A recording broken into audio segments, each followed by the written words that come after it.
देश इस वक्त चौतरफा मुसीबत से घिरा हुआ है। सबसे बड़ी परेशानी गिरती अर्थव्यवस्था की है, जिसकी वजह से बैंकों की भी हालत खराब है। यही वजह है कि तमाम बैंक डूब की कगार पर आ गए हैं, जिसे संभालने के लिए सरकार कदम उठाती नजर नहीं आ रही है। लेकिन मूडीज इन्वेस्टर्स सर्विस ने सरकार को सलाह दी है, जिससे साफ जाहिर होता है कि सरकार बेकार, एजेंसियां बनी सलाहकार।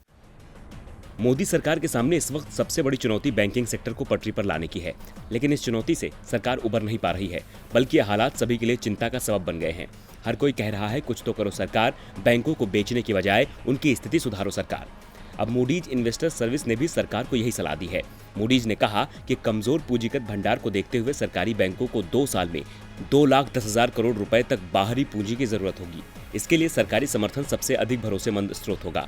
मूडीज की उपाध्यक्ष अलका अमरासू ने कहा कि भारतीय अर्थव्यवस्था में तेज गिरावट और महामारी के प्रकोप से पीएसबी की परिसंपत्तियों की गुणवत्ता को नुकसान होगा और कर्ज की लागत बढ़ेगी, जिससे बैंकों को बड़ी पूंजी की कमी का सामना करना पड़ेगा। उन्होंने कहा कि भारत की बैंकिंग प्रणाली में पीएसबी का दबदबा है, इसीलिए सरकार को इसमें सुधार के लिए कदम उठाना चाहिए।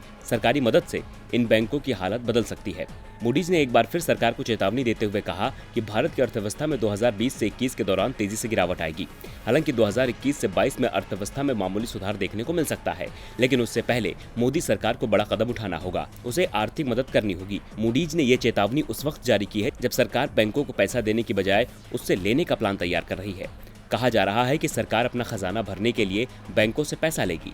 केंद्र के इस कदम से जाहिर है कि सरकार मालामाल होगी और बैंक कंगाल होंगे। डीवी लाइव की रिपोर्ट।